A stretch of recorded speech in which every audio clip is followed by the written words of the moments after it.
Nous sommes le mercredi 4 décembre 2024. Bonsoir à tous et merci de votre fidélité. Nous démarrons avec le Ghana qui est sur la voie d'un excédent budgétaire primaire de 0,5 du PIB en 2024 malgré des pressions sur les dépenses liées à une récente sécheresse et aux difficultés du secteur de l'énergie. Cette prévision a été annoncée par le Fonds monétaire international dans un communiqué publié le lundi 2 décembre dernier à l'issue de la troisième revue de l'accord au titre de la facilité élargie de crédit. Toutefois, le pays a réalisé des avancées, notamment en finalisant la restructuration de la dette intérieure et en négociant avec les détenteurs d'eurobonds, d'euro-obligations. Ces efforts ont permis de réduire de 37% la dette envers les créanciers privés selon le gouvernement. La dette publique, quant à elle, devrait atteindre 78% du PIB en 2024 contre 83,1% en 2023 d'après le FMI. En reconnaissance des progrès réalisés, l'institution de Bretton Woods a approuvé un nouveau décaissement de 360 millions de dollars dans le cadre du programme de facilité élargie de crédit. Cet accord triennal de 3 milliards de dollars lancé en mai 2023 vise à soutenir les réformes engagées par le Ghana pour restaurer la stabilité macroéconomique et la viabilité de la dette.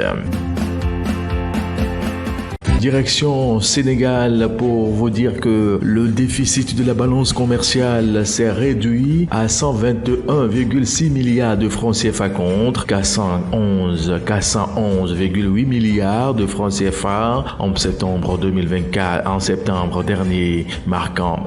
dernier, marquant une baisse de 70%. C'est ce qui ressort du bulletin mensuel de l'Agence nationale de la statistique et de la démographie. Selon le bulletin, les exportations sénégalaises ont connu une hausse de 85,2% entre août et septembre 2024, passant de 228,2 milliards de francs CFA à 422,7 milliards de francs CFA. Cette performance est principalement portée par les ventes d'or non monétaires de produits pétroliers de titane, indique le même rapport. Le document indique les principaux clients du Sénégal en septembre qui sont le Mali, la Suisse, la Chine, l'Italie et l'Australie. Les importations ont quant à elles connu une baisse de 14,9%, passant de 640 milliards de francs CFA en août à 544,3 milliards de francs CFA en septembre. Cette diminution s'explique par la réduction des achats d'huile brute, de pétrole, de machines et d'équipements industriels ainsi que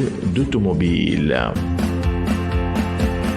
Au point 3 de l'actualité économique, le Congo qui, à la fin d'août 2024, les banques en activité ont accordé des crédits bruts à l'économie à hauteur de 1540,6 milliards de francs CFA, soit une augmentation de 5,7% par rapport à fin 2023 selon les données du Comité national économique et financier. Ce bond observé s'accompagne de la hausse des créances en souffrance dans ce secteur. En effet, d'après la même source, elles ont augmenté de 7,8% atteignant 266,6 milliards de francs CFA à fin août dernier. Cette hausse intervient dans un contexte où l'activité économique au deuxième trimestre au Congo connaît une embellie tirée par la plupart des activités du secteur hors pétrole, en dépit des contre-performances enregistrées dans le secteur pétrolier selon le CNF.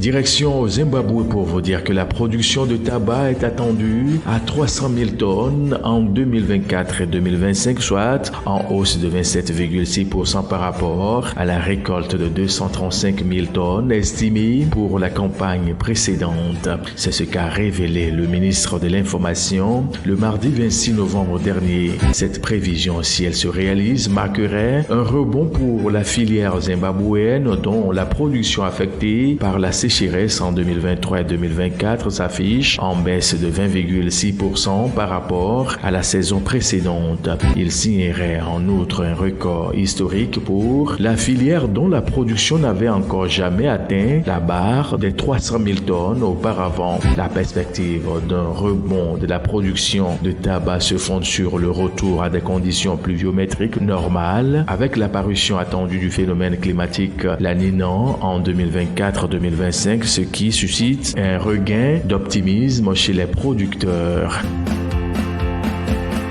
Bouclons l'actualité économique de ce jour pour vous dire que selon le secrétaire d'État chargé de la transition énergique au ministère tunisien de l'Industrie, des Mines et des Énergies, les premiers projets de production d'hydrogène vert du pays débuteront dès 2030. D'après les sources, le responsable qui exprimait à l'occasion du Forum international sur l'hydrogène vert et ses dérivés à Gabès a affirmé que cette ville aura une place importante dans la stratégie nationale pour ce vecteur d'énergie verte en raison de sa proximité au site de production d'énergie renouvelable et de son port commercial qui aidera aux liaisons entre les centres de production et d'exportation. Comme d'autres pays d'Afrique du Nord, la Tunisie cherche à se positionner sur le marché de l'hydrogène vert en exploitant ses ressources renouvelables, ses ressources hydrographiques et son emplacement géographique. Et c'est fini pour aujourd'hui. Très bonne suite de nos programmes à vous tous